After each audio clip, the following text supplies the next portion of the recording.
एकदम ठेला टाइप रा चाट आमे घरे बनैबा ता सहित कुड़मुड़िया पांपुड़ी भी बनैबा सठिक ट्रिक आउ टिप सहित पूरा परफेक्ट चाट बनैबा। तो चलंतु देखि नबा आज रेसिपी। प्रथमे तो मुझे 50 ग्राम तेंतुली को गरम पानी रे अध घंटा हेबा बतुरई नेछि। एबे याकु चकटी सेथिरु खदड़ा अंश बाहर करि नेबा। तापरे गोटे ससपैन रे गोटे कप पानी गरम करिछि सेथिरे तेंतुली रे रस को दे दबा। 1.5 बड़ा चामच गुड़, आधा चामच आमचूर पाउडर, गोटे चामच काश्मीरी लंका गुंड, हाफ चामच भजा जीरा गुंड, हाफ चामच बीट लूण, हाफ चामच लूण दे गोळै नबा। ए फुटी फुटी गाढ़ हेबाकू लागिलानी। देखंतु एई कंसिस्टेंसी रखी गैस बंद करि नेबा। एठी गोटे कप मटर को 6 ରୁ 7 घंटा पाई बतुरई नेथिली। एबे प्रेशर कुकर रे दे दबा।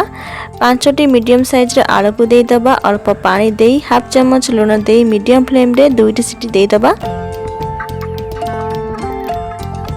देखंतु मटर एठी सिझी गलानी। तापरे गोटे पात्र रे गोटे कप मैदा, हाफ छोट चामच लूण, गोटे छोट चामच रिफाइन तेल देई गोळै नबा। भल से मिसई नबा। देखंतु हाथ रे एमती मुठा कले जेमिति बांधी हे जाउची एमिति ही खास्ता करि नेबे। एबे सेतिरे गोटे चामच कला जीरा देबा। कला जीरा देबा द्वारा पांपुड़ी रे बहुत भल टेस्ट आसी थाए। सेतिरे अल्प अल्प पानी देई गोटे सॉफ्ट डो बनै नबा। डो को 2 भाग करि नेई सेतिरे गोटे भाग आनी सेतिरे अल्प अटा देई बेली नबा। पतला के बेली नेबे। गोटे कंटा चामच रे एमती होल बनै नबा जहा द्वारा पांपुड़ी न फुली क्रिस्पी हेबो। साइज ठीक आसीबा पई गोटे ग्लास द्वारा काटी नेउची। देखंतु तापरे छाणीबा पई किछि तेल को मीडियम फ्लेम रे गरम करि नेइची।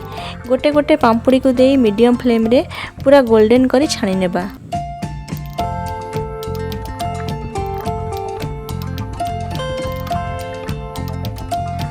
देखंतु केते क्रिस्पी होईची। तापरे गोटे ग्राइंडर जार रे 10 ରୁ 12 कोला रसुण, गोटे इंच अदा, अल्प पानी देई चिकन की ग्राइंडिंग करि नेबे। एठी 5टी सिझा आलूर चोपा को छड़ेई चकटी नेबा। एकदम चकटी बेनी, अल्प अल्प खंड रखी चकटी नेबे।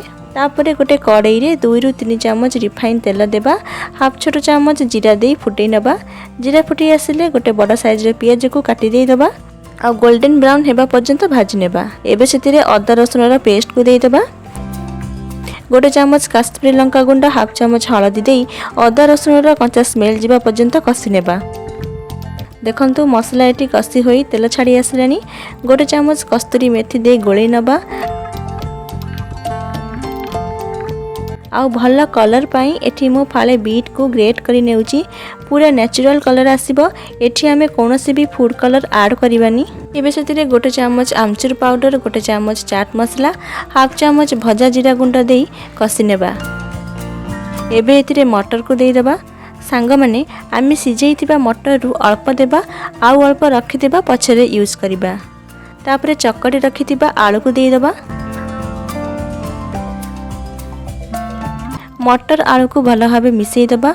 एबे सेतिरे स्वाद अनुसार लूण देई आलू को मटर को पूरा मैश करि नेबा।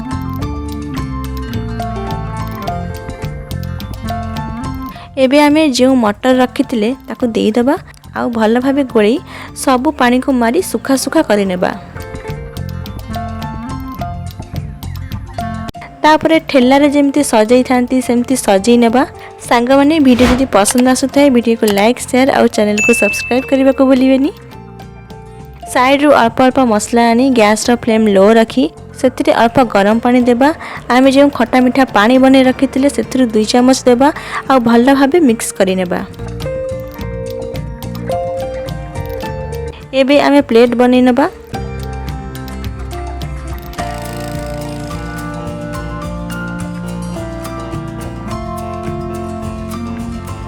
गोटे चामच खट्टा मीठा चटनी, अल्प कटा पियाज, अल्प छणा सेव, गोटे पांपुड़ी को हाथ रे गुंड करी देई दबा। गोटे चामच दही देई सजै नबा।